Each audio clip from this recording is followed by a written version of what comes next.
কবিতা পতাকার পাঁচ রং, কবি সুকান্ত আচার্য।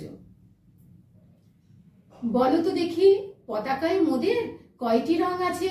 শিক্ষক এসে শুধালেন হেসে দ্বিতীয় শ্রেণীর কাছে।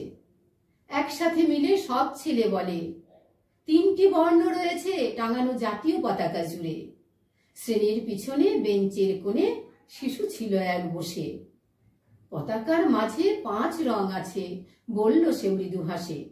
কথাটা শুনে বাকি শিশুগণে হেসে খায় লুটোপুটি। শিক্ষক রেগে বলেন হেকে, বোঝাও কি করে পাঁচটি? মাথা নিচু করে ভয়ার্ত স্বরে সরল শিশুটি বলে, উপরে গেরুয়া, মাঝখানে সাদা, সবুজ আছে তার তলে।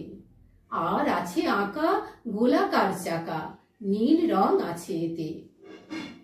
শিক্ষক বলেন, এটিকে ধরলে তবুও তো হচ্ছে চারটি।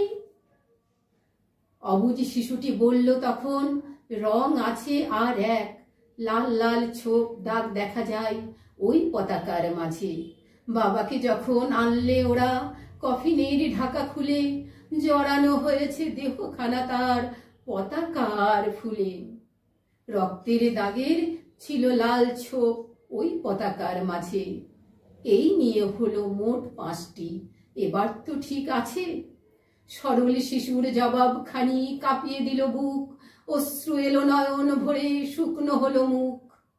আজও যারা দেশের জন্য করছে বলিদান, স্বাধীনতার শহীদ সম তাদের অমর প্রাণ। হয়েছি স্বাধীন, পেরিয়ে এসেছি ৭৭টি বছর। দেশ বাঁচাতে যাচ্ছে যে প্রাণ, রাখছি কি তার খবর? দেশ বাঁচাতে যাচ্ছে যে প্রাণ, রাখছি কি তার খবর? নমস্কার।